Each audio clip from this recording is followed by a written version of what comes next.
సర్పంచ్ ఎలక్షన్ల కాంచెల్లి చాలు చేస్తే ఎంపీ ఎలక్షన్ల దాకా ఎప్పుడు ఓట్లు వచ్చినా అన్ని పార్టీలకు అందరు లీడర్లకు యాదొచ్చేది బీసీలే. ఎందుకంటే వాళ్ళ బలం పెద్దది, బలగం పెద్దది.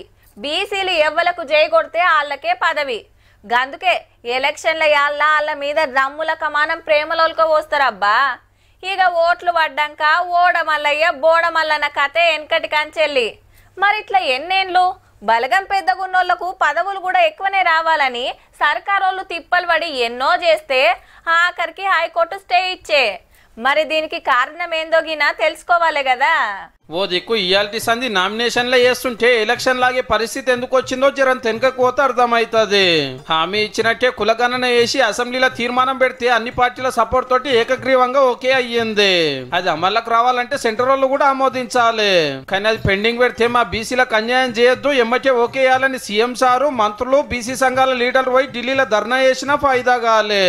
అయితే ఇంకా గవర్నమెంట్ ఆర్డినెన్స్ చేస్తే అది కూడా నడిమిట్లనే ఆగబట్టేండ్రు. ఇక మొన్న అసెంబ్లీలో అన్ని పార్టీల హిమ్మత్ పంచాయతీరాజ్ మున్సిపల్ చట్టాలు మార్చి కాయిదాలు గవర్నర్ గారికి పంపితే అది పెండింగ్ లో పెట్టిండు సంతకం చేయకుండా. ఇంకో దిక్కు లోకల్ బాడీ ఎలక్షన్లు పెట్టవలసిందేనని కోర్టు ఆర్డర్ ఉండే.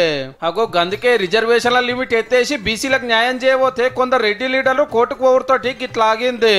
తెలంగాణ శాసనసభ ఈ రాష్ట్రంలో ఉన్నటువంటి ఓబీసీలకు 42% రిజర్వేషన్ ఇవ్వాలని ఏకగ్రీవంగా పాస్ చేసి బిల్లు పంపిస్తే బిల్లు ఆపింది ఎవరు? ఇప్పుడు భారతీయ జనతా పార్టీ ఆధ్వర్యంలో ఉన్నటువంటి కేంద్ర ప్రభుత్వం ఆపింది. గవర్నర్ గనక బీసీ రిజర్వేషన్ల చట్టానికి ఆమోద ముద్ర వేసినట్టయితే ఇలా స్టే రాకపోయేటువంటి పరిస్థితి ఉండే.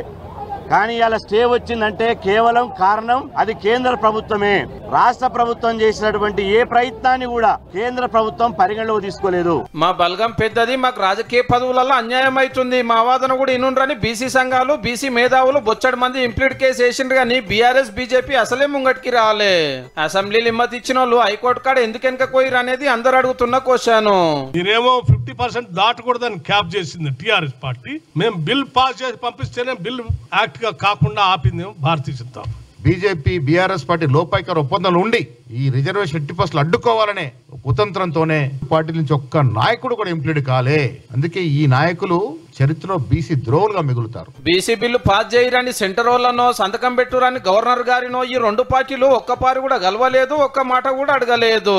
బీజేపీ కూడా చెప్తున్నాం, మీరు వారం రోజులలో 10% ఈడబ్ల్యూఎస్ తీసుకొచ్చి దేశంలో బీసీల నోట్లో మట్టి కొట్టింది. ఇవాళ మా నోటికాడికి వచ్చిన భూవను మరోసారి మీరు అడ్డుకోవాలనే ప్రయత్నం చేస్తున్నారు. జీవో ఇయ్యకముందే అగ్రవర్ణాలు, అదే విధంగా దీని వెనుక 100% బీఆర్ఎస్ పార్టీ హస్తం ఉంది. లేలే సర్కారులు కరెక్ట్ గా చేయలేదు అనేది బీజేపీ బీఆర్ఎస్ మాట. బిల్ తెచ్చింది మీరు, డిక్లరేషన్ తెచ్చింది మీరు, ఆర్డినెన్స్ తెచ్చింది మీరు, సవరణ తెచ్చింది మీరు, చివరికి మా మీద దోషం బ్లేమ్ చేస్తారా?